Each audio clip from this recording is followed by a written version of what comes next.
अपमान। मीरा दीदी, मैं अपनी किटी पार्टी में जा रही हूँ। रिमी और सिमी दोनों स्कूल से आती होंगी। आप उनके कपड़े बदलवा देना, उन्हें खाना खिला देना और उसके बाद उनका होमवर्क भी देख लेना। मुझे देर हो रही है, सहेलियाँ इंतज़ार कर रही होंगी। सीमा अपने जेठानी मीरा से कहकर जाने लगी। अरे सीमा, तुम रोज़ रोज़ मेरे भरोसे सारा काम छोड़ जाती हो और अपनी बेटियों का भी ध्यान नहीं रखती। मुझे अपने बेटे अंश का भी ध्यान रखना पड़ता है। वह तुम्हारी बेटियों से थोड़ा बड़ा है, लेकिन उसकी भी पढ़ाई और देखभाल करनी पड़ती है। मीरा ने कहा। सीमा तुनक कर बोली, अरे आप हमारे पास रह रही हो तो क्या काम भी नहीं करोगी? मीरा का बेटा अंश यह सुनकर दुखी हो गया। उसे बिल्कुल अच्छा नहीं लगा कि उसकी चाची बार बार उसकी माँ का अपमान करती हैं। वह माँ से बोला, माँ देखना, मैं बड़ा होकर एक अच्छा सा घर बनाऊंगा और आपको अपने पास अच्छे से रखूंगा। माँ की आंखों में आंसू आ गए। क्या करूँ बेटा, मजबूरी है। तेरे पापा नहीं रहे तो तेरे चाचा ने ही हमें सहारा दिया। अब जैसा रखेंगे वैसा ही रहना पड़ेगा। सीमा आदेश देकर चली जाती है, पर मीरा अपने ख्यालों में खो जाती है। कितना अच्छा समय था। मेरे पति गवर्नमेंट जॉब में थे और मेरा बेटा सिर्फ 6 साल का था। तभी हार्ट अटैक से मेरे पति हमें छोड़कर चले गए।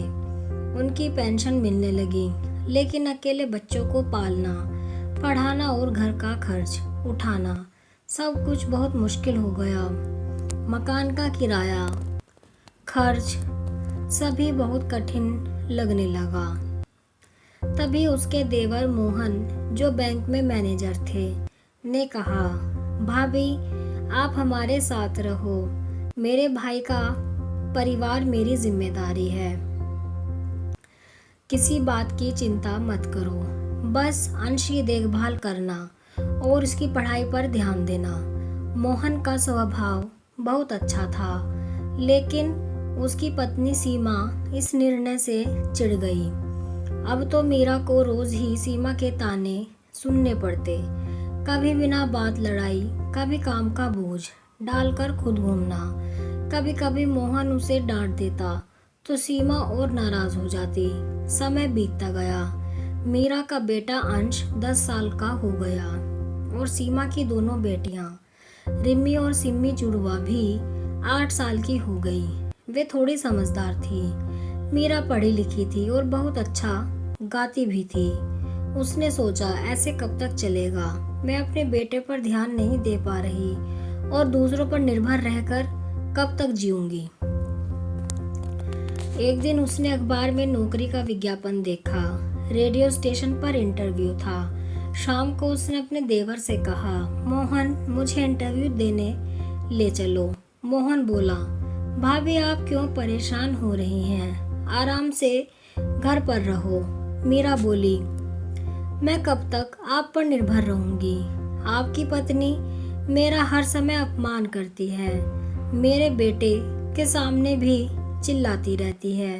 अब अंश भी बड़ा हो रहा है, उसे अच्छा नहीं लगता, इसलिए मुझे यह नौकरी करनी ही है। यह सुनकर मोहन बोला, अच्छा कल समय पर तैयार रहना, मैं तुम्हें इंटरव्यू दिलवा दूंगा। दूसरे दिन सुबह बेटे के स्कूल जाने के बाद 10 बजे उसका इंटरव्यू था। मीरा देवर के साथ रेडियो स्टेशन पहुंची।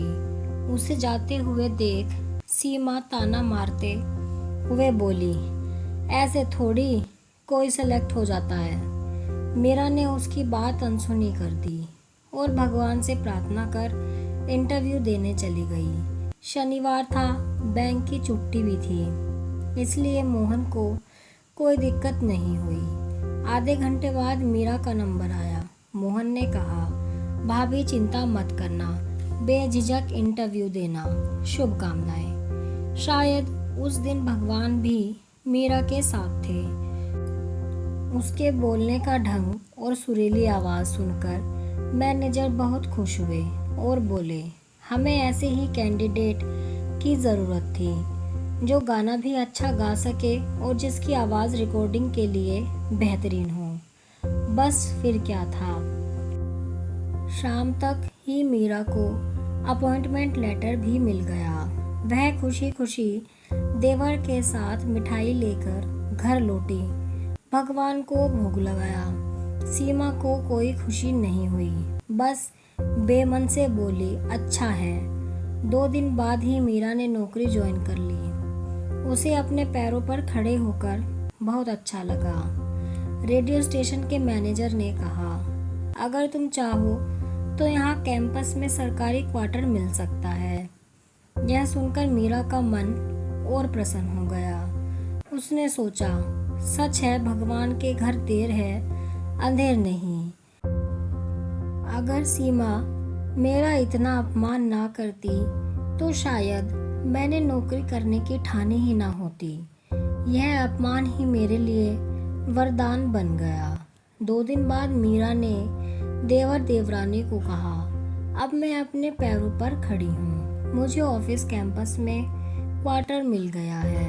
मैं वहीं रहूँगी। मुझे कोई दिक्कत नहीं होगी और अपने बेटे को भी अच्छे से देख पाऊंगी। मोहन बोला, ठीक है भाभी, आप अपने हिसाब से जियो और खुश रहो। लेकिन सीमा को यह सुनकर अच्छा नहीं लगा।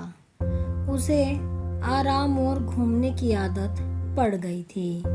वह सोचने लगी, मीरा दीदी चली जाएंगी तो घर का काम कौन करेगा, मेरी बेटियों को कौन देखेगा।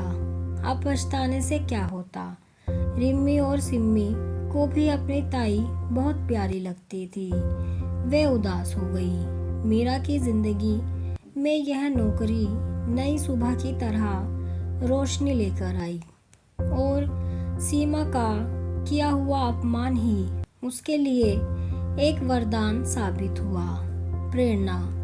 हमें कभी भी परेशानियों से घबराना नहीं चाहिए। अगर कोई कितना भी अपमान करे, उसमें भी एक नया रास्ता ढूंढना चाहिए और उसे अपने लिए वरदान बना लेना चाहिए। आप कमेंट में ज़रूर बताएं आपको ये कहानी कैसी लगी है, आपके क्या विचार हैं इसके बारे में। अगर आपको कहानी पसंद आई हो तो वीडियो को लाइक करें, शेयर करें और चैनल को सब्सक्राइब करें ऐसी ही और कहानियों के लिए।